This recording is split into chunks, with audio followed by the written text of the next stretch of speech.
Next gen நேர்களே அனைவருக்கும் வணக்கம். நான் உங்கள் ஸ்ரீ சுபம் விஜயகுமார். இன்றைக்கி பார்த்தீங்கன்னா தமிழ் புத்தாண்டில் நாம் பெறுகின்ற நன்மை பயன்கள் என்னென்ன? ஏன் சார் தமிழ் புத்தாண்டு மற்றோட 11 மாதிரி தானே? அப்படி கிடையாதுங்க. உலகில் மாற்றங்கள் எவ்வளோ இருந்திருக்கு, நகை எந்த அளவுக்கு ரேட்டு கூடிச்சு, இப்போ குறைஞ்சிருக்கு. அப்போ அடுத்ததில் மெயினாக பார்த்திங்கன்னா பிளானட்டரி காம்பினேஷன்ஸ் எக்கச்சக்கம் மாறுது. அப்போ உலகில் நிகழ்வே மாறுது, அப்ஸ் அண்ட் டவுன் ஆகுதுங்க. இப்போ போர் இதெல்லாம் நிற்கும்.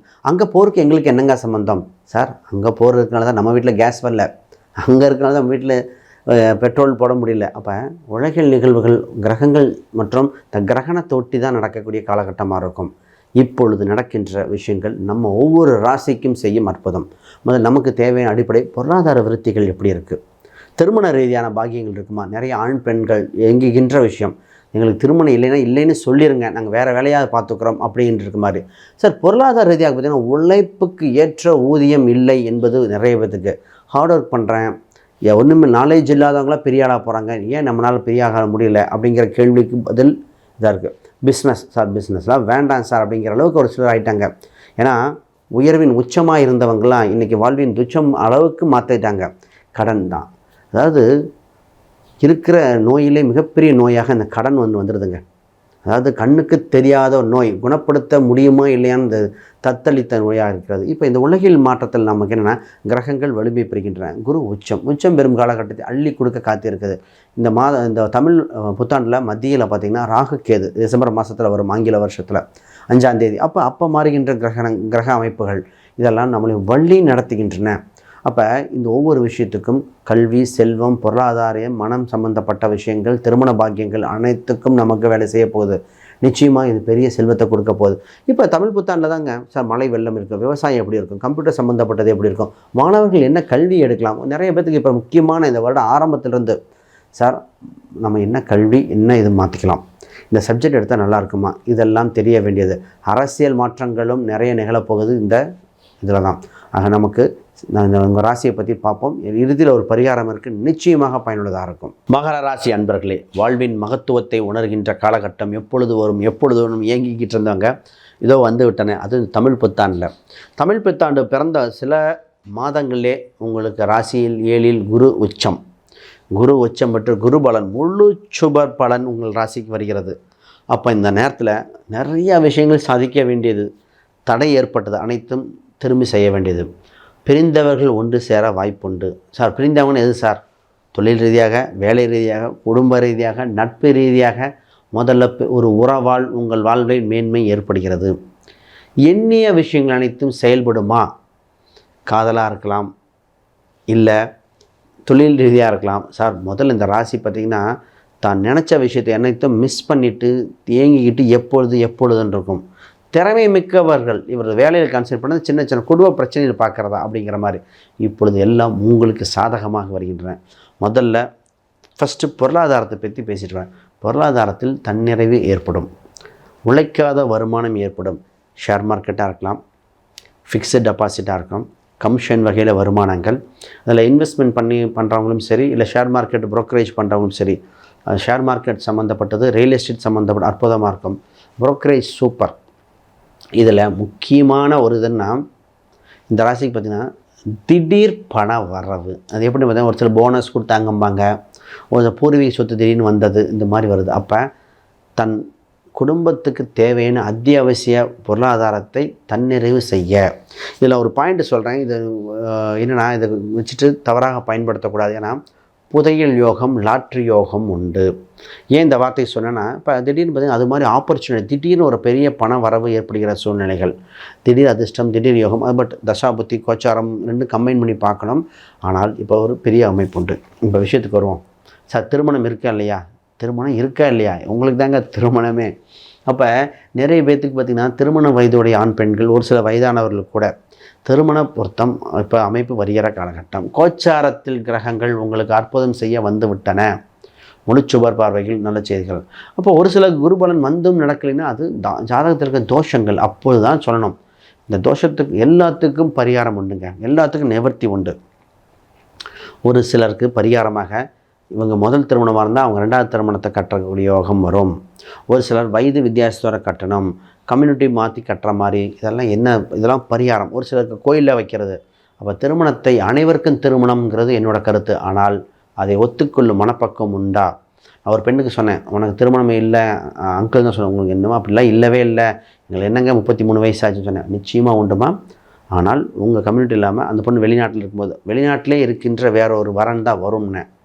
நிச்சயமாக பார்த்திங்கன்னா அதே அவங்களுக்கு ஈக்குவல் இதில் வேலை அது ரீதியாக வயசு கொஞ்சம் பெரிய பையன், அவ்வளோதான், 1 மாதம்தான் அந்த வரன் வந்தது, கம்யூனிட்டி வேறு தான் அமைஞ்சது. நல்லா அப்போ இது அவங்க ரியாலிட்டி இது தான் அக்செப்ட் பண்ணிக்கிட்டாங்கன்னா சரி, ரைட். இப்போ சார் வேலை விஷயம் பேசுவோம் சார் எனக்கு வேலையில் கிடைக்குமா, ரயில்வேஸில் கிடைக்குமா, சென்ட்ரல் கவர்மெண்ட் ஜாப் கிடைக்குமான்னு பல பேர் இருப்பாங்க. பொதுவாக அரசு வேலை வாய்ப்புகள் உண்டு. நிறைய பெண்களாக இருக்கிறவங்க அரசாங்கம் சம்மந்தப்பட்டது, போஸ்ட் ஆஃபீஸ் சம்மந்தப்பட்டது, ரயில்வேஸ் சம்மந்தப்பட்ட வாய்ப்புகள்லாம் இந்த ராசிக்கு உண்டு. ரயில்வேஸ் எப்படி சார், இந்த ராசிக்கு 2ஆம் இடத்துல ராகுங்கிறது ரயில்வேஸை குறிக்கக்கூடியது. அப்போ இந்த ராசிக்கு 6ஆம் இடம் புதன், போஸ்ட் ஆஃபீஸ், காலேஜ், இதெல்லாம். அப்போ அது மாதிரி வாய்ப்புகள் நிறையா இருக்குது, ட்ரை பண்ணி பாருங்கள். பேங்கிங் செக்டரில் உண்டு. இப்போ இது ஒரு செக்டர். ஒரு சிலர் பார்த்திங்கன்னா சார் நாங்கள் ஐடி தான் போவோம், ஐடி சம்மந்தப்பட்டது நிச்சயமாக இருக்கக்கூடிய வாய்ப்பு உண்டு. இந்த ராசி நைட் டியூட்டிக்கு இப்போது சிறப்பாக இல்லை. இந்த ராசிக்கு இப்பொழுது நைட் டியூட்டி வேண்டாம்ங்கிறது, பகல் டியூட்டி பார்க்குற மாதிரி வேலை வாய்ப்புகள் பாருங்கள். கலைத்துறைக்கும் இந்த ராசிக்கு உண்டுங்க.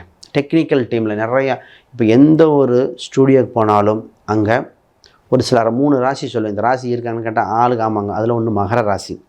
மகர லக்னம் இல்லாதவங்கள் ஷைன் பண்ண முடியுமான்னு கேட்டால் நிச்சயமாக அந்த மீதி இருக்கிற ராசியில் வரணும், இல்லைன்னா அந்த ஃபீல்டு ஷைன் ஆக முடியாது. மகர ராசிக்காரர்கள் சினிமாக்காக இருக்கின்ற ராசி. சிவகார்த்திகேயன் சொல்லலாம், ரஜினிகாந்தை சொல்லலாம், இது மாதிரி பல ராசிகள் எடுத்து சொல்லிகிட்டே போகலாம். அப்போல்லாம் மகரம் அப்படின்ற ஒரு கிரகம் எப்பொழுது வேலை செய்யும், டெக்னிக்கல். ஆனால் அரசியலுக்கு இந்த ராசி வேண்டாம். நிறைய அரசியல் சம்மந்தப்பட்டது என்ற கேட்கும் பொழுது பொறுமை வேண்டாம், பார்க்கணும், மற்ற அமைப்பு இல்லை. ஏன்னா கோச்சார ரீதியாக இந்த ராசி ரீதியாக அரசியல் அவ்வளோ சிறப்பு இல்லை. அப்போ அது கவனம். இப்போ பிஸ்னஸை பற்றி பேசுவோம் சார். பிஸ்னஸ் எப்படிங்க இருக்குது? உங்கள் ராசிக்கு 10ஆம் அதிபதி சுக்கிரன் நல்ல நிலைமையில் இருக்கார். பிஸ்னஸில் நிறைய மாறுதல்கள் ஏற்படுத்த வேண்டியது, வாங்கும் இடம் விற்கும் இடம் மாற்றணும். அப்போ இதில் நிறைய விஷயத்தை கற்றுக்கொள்ள வேண்டியது, விளம்பரங்கள் கொடுக்க வேண்டியது. ஒரு சில விஷயத்தில் இந்த ராசிக்காரர்கள் தனக்கு தெரிந்த தொழிலை மட்டும் செய்ய வேண்டிய சூழ்நிலை. ஏன்னா இப்போ குருபலன் இருக்கிற இடத்துல வேகமாக போக வேண்டிய நேரம். ஆல்ரெடி தெரிஞ்ச விஷயத்த செஞ்சுட்டு வேகமாக போகணும். இல்லை சார் வேறு ஃபீல்டு தான் எடுக்கிறேன்னா புதிதாக எடுக்கின்ற ஃபீல்டை எஸ்டாப்ளிஷ் பண்ணுற டைம் ஆகும். அப்போ ப்ராஃபிட் எதிர்பார்க்க முடியாது. தொழில் நல்லா டெவலப் ஆச்சு, குறிப்பிட்ட வருமானம் வருது. ஆனால் அந்த ராசி எப்பொழுது இப்போ ஆரம்பிக்கிற தொழில் நிச்சயமாக சில காலம் கழித்து ஆரம்பிங்கள், ஆனால் ஜெயிச்சு வந்துடுவீங்க. இப்போ வெளிநாட்டு ஒப்பந்தங்கள், வெளிமாநில ஒப்பந்தங்களும் சரியாக இருக்கும். இந்த ராசிக்கு இப்பொழுது மிகப்பெரிய ஒரு சிக்கலாக இருக்கிறது சொத்து சம்மந்தப்பட்டதுங்க.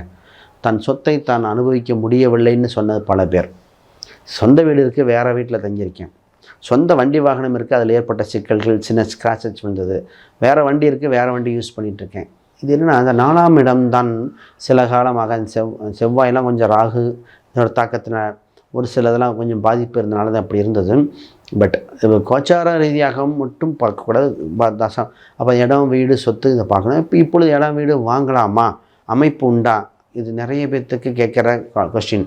பொதுவாக நிறைய விஷயம் பார்த்துட்டு தான் முடிவெடுக்கணும். கோச்சார ரீதியாக கொஞ்சம் ஆவரேஜாக இருக்குது, ரைட். இப்போ ஒரே ஒரு சொல்லிட்டு நிறைவு பண்ணுறேன். மாணவர்களுக்கு என்ன சப்ஜெக்ட் எடுக்கணும், என்ன கல்வி பண்ணணும். இதே மகராசிய பெற்றோர்கள் தன் குழந்தைக்கு என்ன கல்வி கொடுத்தா நல்லாயிருக்கும் சார்? டாக்டரா, இன்ஜினியரிங்கா, கம்ப்யூட்டர் சயின்ஸா, இல்லை ட்ரிபிள்இ போகலாமா, கவர்மெண்ட் வேலைக்கு வாய்ப்பு உண்டா, உள்ளூரில் படிக்கலாமா, வெளியூரில் படிக்கலாமா, ஹாஸ்டல் தங்கி படிக்கலாமா, அண்ணாநிசி கோட்டாவில் கிடச்சிருமா, இல்லை மேனேஜ்மெண்ட்டாக? இது போன்ற கேள்விகள் பல மனதில் ஓடிட்டுருக்கும்.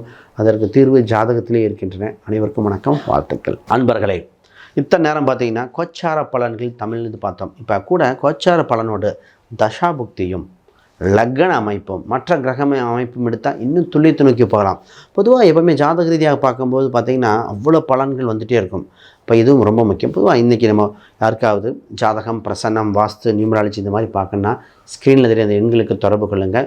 உங்கள் ஜாதகத்தை பார்த்து நல்ல காலம் எப்பொழுது, திருமணம் எப்பொழுது, வேலை வாய்ப்புகள், சொத்துக்கு சுகங்கள், தனக்கு இருக்கின்ற தடைகள் என்னது, செய்வனை சம்மந்தப்பட்டது இருக்குமா, பில்லி சூனியம் இருக்குமா, இந்த மாதிரி பல கேள்விகள் அத்தனைக்கும் விடை கிடைக்கும். அது பிரசனம் போட்டு கூட பார்க்கலாம். குறிப்பாக இந்த ஒரு விஷயம் என்னென்னா, எப்பொழுதுமே பார்த்திங்கன்னா எவ்வளவோ கோயில் பரிகாரம் பண்ணுற திருமணம் தடையாக இருந்தது, அதுவும் மாற்றம் ஏற்பட வாய்ப்புண்டு. அப்போ இந்த வருடத்தில் இருக்கின்ற முக்கியமான நிகழ்வாக என்ன இருக்குன்னா, உங்களுக்கு ஏற்பட்ட தடைகள் அனைத்தும் விலகி வாழ்வில் நல்ல விடைகள் ஏற்பட வாய்ப்புண்டு. கோச்சாரங்கள் எப்பொழுதும் உங்களை வழிநாட்டி கொண்டே இருக்குது. மனசு தான் மருந்து. அதற்கு கொண்டான பரிகாரம் என்ன? உங்கள் ஜாதகத்தில் இன்னொரு விஷயம் எடுப்போம். ராசியில் குபேரன் எங்கே இருக்கிறார்? என்னுடைய உபாசன தெய்வம் யார்? அதிர்ஷ்ட தெய்வங்கள் என் நிறங்கள் என்ன? இது அனைத்தும் ஜாதக ரீதியாக பார்த்தா அது தெரியும். அப்படி யாராவது ஜாதக ரீதியாக பார்க்கணுன்னா நிச்சயமாக கான்டாக்ட் பண்ணுங்கள். அனைவருக்கும் வணக்கம், வாழ்த்துக்கள்.